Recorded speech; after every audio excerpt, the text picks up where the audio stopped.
How common is it to allow seller to live free in home after closing? We are first-time home buyers that were scared off of a deal from the seller contingencies. They wanted 30 days contingency before we close for them to find a home. 30 days occupancy after close with no payment to us the buyer for that time period or any time stayed past that period. They also had an addendum that our close date would be abstract until they found a house to buy themselves. Our agent assured us that it was normal and we should take it. But we really were not expecting this and were scared off from the deal. Is this actually common in today's market?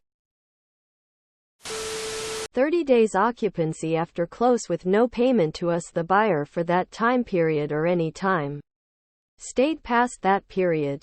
Ha ha ha ha. What now? So they could just look for a house for a year and you're paying the mortgage the whole time with them living free? So what if you close because they put a bid on a house, but then their deal falls through? Good luck. Also, it basically means you're stuck with their house and can't look for other houses without giving up the earnest deposit. Unless there's no deposit, they'd be incentivized to screw around with you and just hope you go elsewhere and give up the deposit. They're asking for too much. And they seem very worried that they won't find a new home. That means you should be very worried, too. Didn't see anyone mention homeowners insurance. If they burned the place down, you may not have any coverage in this scenario. Renters insurance would only cover their items.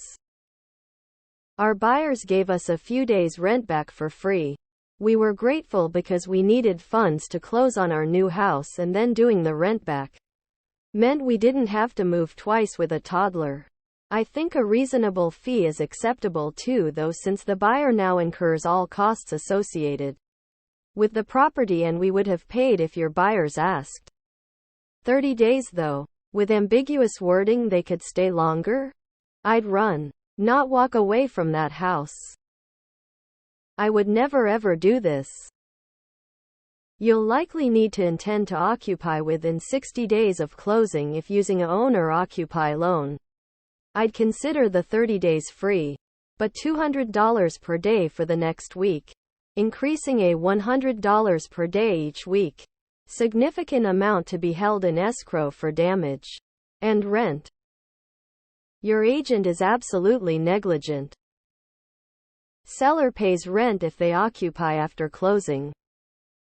If your realtor thinks a clause saying the seller can stay as long as they want for free is normal, fire the dimwit. Life's too short to talk to someone that dumb, let alone rely on them for expensive deals.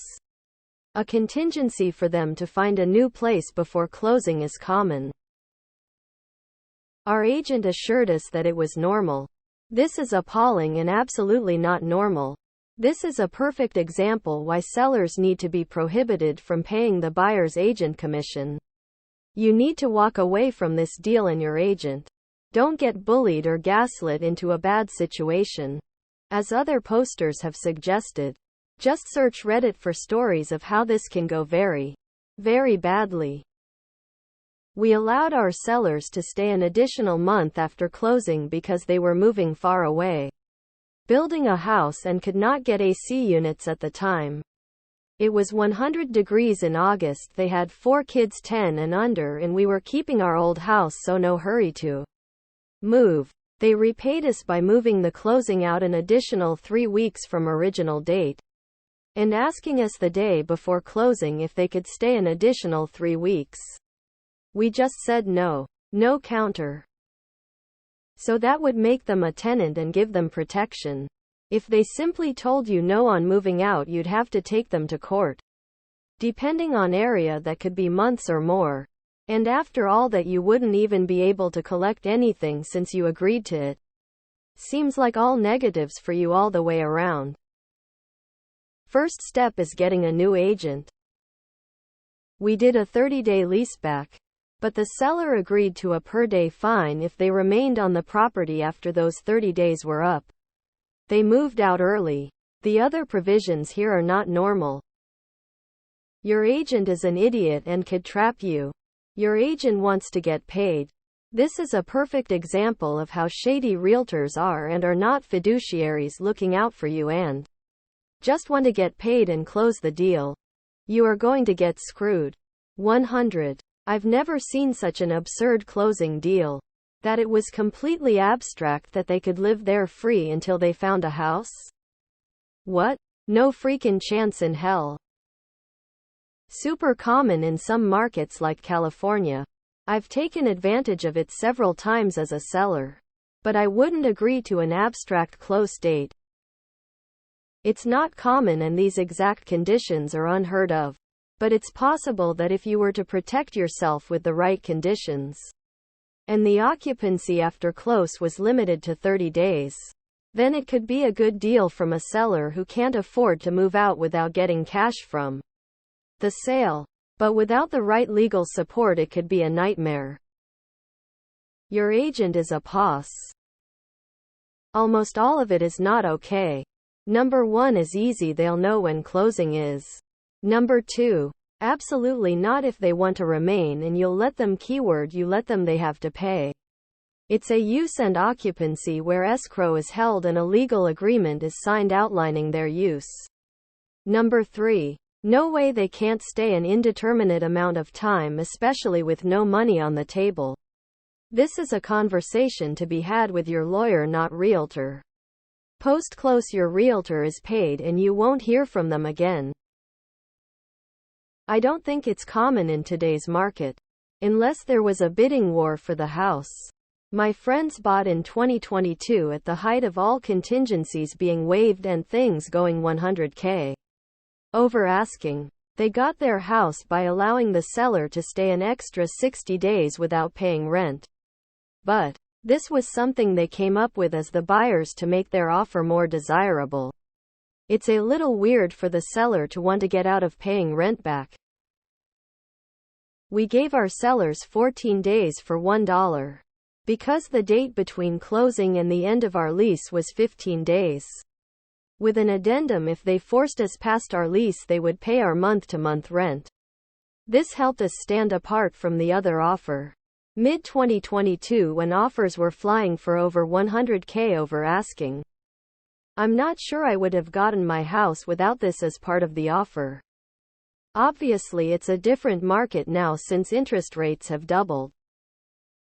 In a seller's market, it is not uncommon for the seller to require a contingency to find their new home nor to ask for free rent back for a certain period of time.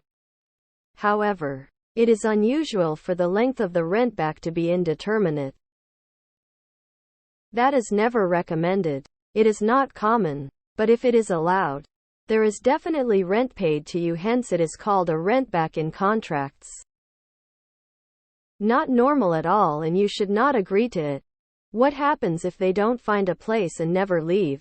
What happens if they damage the property or take stuff that they should NT? None of those demands are normal and you should NT let them stay. How old are you to sign such a contract without reading and understanding it? Your realtor is a. Please post their name so other poor souls who doesn't read like you do not get royally FD. That contract literally lets them live rent-free forever. It's ridiculous. The penalty for overstaying the term has to be expensive and binding with escrowed funds immediately tapped for any overstay. It must also escalate and escrowed funds sufficiently maintained. Fire your agent. Doesn't deserve the commission with such atrocious self-serving advice.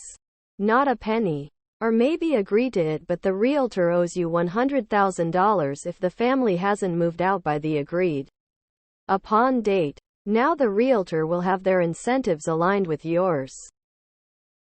No, you counter. Close date is fixed for sure, then they can rent elsewhere during that time. Nope. When we bought our home, the seller wanted to stay an extra month and put in the contract that she would pay us rent. We declined and had her move out by closing.